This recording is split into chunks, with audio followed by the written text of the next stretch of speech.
Lazevo likes to talk about life while he's shooting people in the face. Lazevo. What is going on, everybody? It's Lazevo here. We got some real life stuff to talk about. In the background, I'm going to be shooting people in the face in a little team deathmatch gameplay from Black Ops 2. This is a huge gaming week. E3 is going on, which is probably why only 12 of you will see this video, because it's going to be buried under just a massive amount of game trailers and people re-uploading game trailers and people re-uploading re-uploads of game trailers. But this is something that I just got to talk about. It's been a little bit since I've posted like an actual video. And for those of you that follow me on Twitter or Facebook, you probably caught the fact that... oh, what are you doing, guy?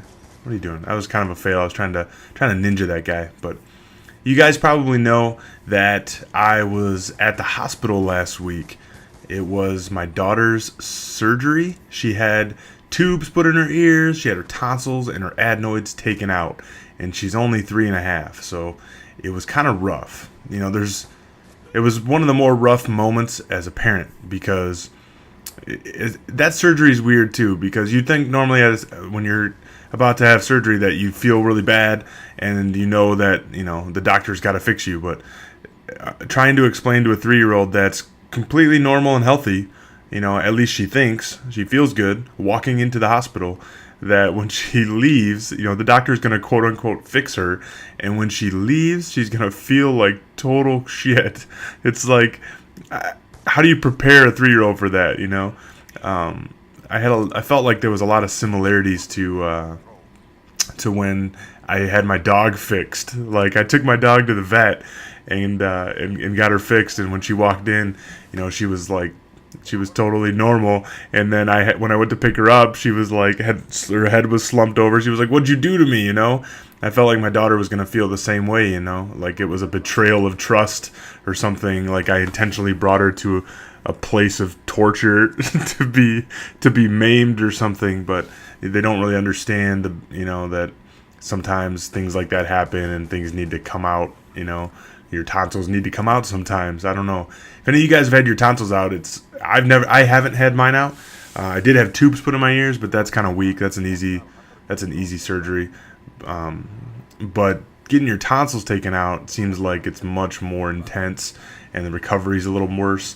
And trying to explain that to a 3-year-old is rough. It's a rough moment as a parent, because you're conditioned to always protect your child. Like, you don't want them to experience any pain or whatever. And kind of the life lesson here, if we're going to talk, I like to throw those out every once in a while, but if we're going to talk about life lessons, for me it's that sometimes you can't protect your kids from everything.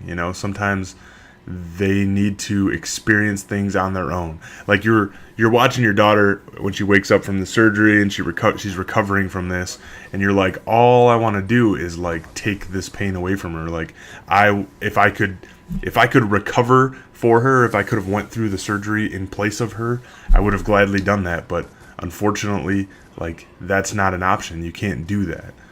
Sometimes kids and people in life just have to go through things on their own, and they can't trade spots with somebody else. And I think in those instances, it's just kind of teaching you, hey, you got to be there, you got to be supportive.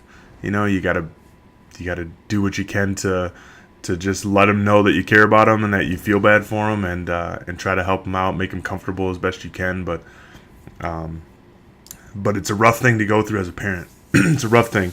But then I think it's kind of weak. Like, I started thinking about, what if I'm one of those parents where their kids like have something serious, like leukemia or cancer, or, some kind of whatever immune disease. It's something where they're in and out of the hospital constantly, or basically living in a hospital. Like, how awful would that be? It's like, I've talked about it before, but no matter how bad it is, there's always somebody that's worse off, or that would be gladly trade positions with you. So as bad as that day sucked, it's just part of life, I guess. There's only one alternative to going through life, and that's dying. And I don't think anybody wants to choose that. So I guess we push forward, we move on. There were some kind of funny, like, funny moments, and most of it happened right before the surgery. If any of you have had surgery before, they usually give you something up front, something that they tell you this is going to relax you a little bit, and it's really like some pretty high-powered medication that sort of buzzes you up pretty bad. And they do that for kids too, which is kind of funny. I'm sure it's a lesser dose or whatever, but they get this little pink medicine cup looking thing, and they gave it to my daughter. They're like, this is gonna make her feel a little, she's gonna be acting a little silly, she may be a little tired.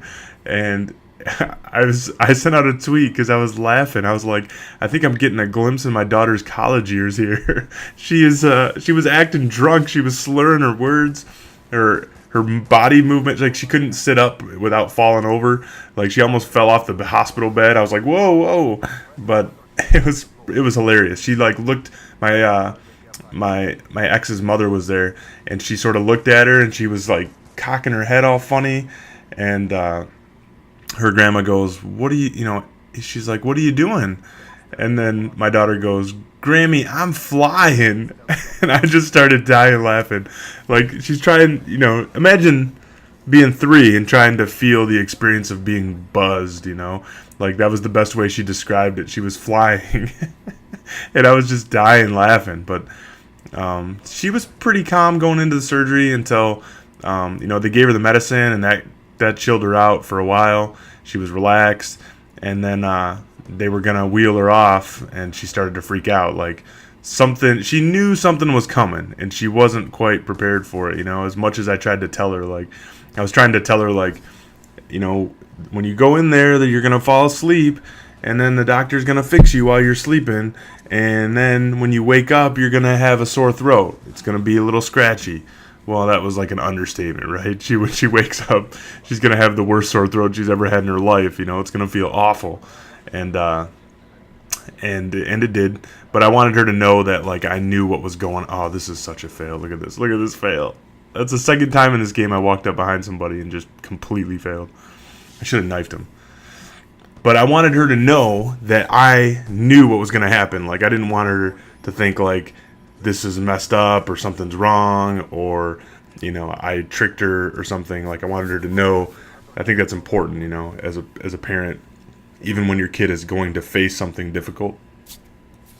It's important to let them know that you're going to be there for them, but that it is going to be hard or that it is going to be difficult, just so it's not like a betrayal of trust or something, But so that was the experience. And then, being divorced, it's a whole nother game. Like, it was just weird. It was a weird feeling. Like, we had set it up for her to be with my ex for like the majority of her. They said about 5 to 7 days she'll be, pretty much recovered, and 2 weeks is like full recovery.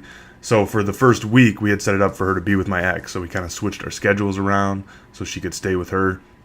But it's a weird feeling. Your daughter goes through surgery. She's feeling awful. And then you put her in a car and say, I'll see you tomorrow. Like, I mean, I was able to go over there and visit a few times this week, which was nice. But it's just a weird feeling, like, not being there. It's as a father, you're like really protective and you want to be there for every moment. But, that's life. The hits just keep on coming. That's what they say. I don't know. So that was a weird feeling, but that was my week last week. So I know everybody's excited about these games and gaming, and I'm just excited my daughter's finally eating some food and starting to feel a little better. And it doesn't, that's a relief. There's no complications from the surgery, knock on wood. But everything went as smooth as possible, and she's starting to feel better, starting to eat. She was getting a little thin on me. She's already a little toothpick as it is. She's got a big head though. She's like a meatball on a toothpick. But anyway, so that was my week last week. I wanted to just give you guys a quick update and kind of talk about what that experience was like for me, and show you this gameplay. One thing I want you to pay attention here: the game goes to the time limit. We don't even reach the 75 kills. I was playing just with 6 pounds. Me and 6 pounds were playing. We had 55 kills between us, and the game goes the time limit. Man, playing without a full party sucks. That's it for me, guys. Talk to you later.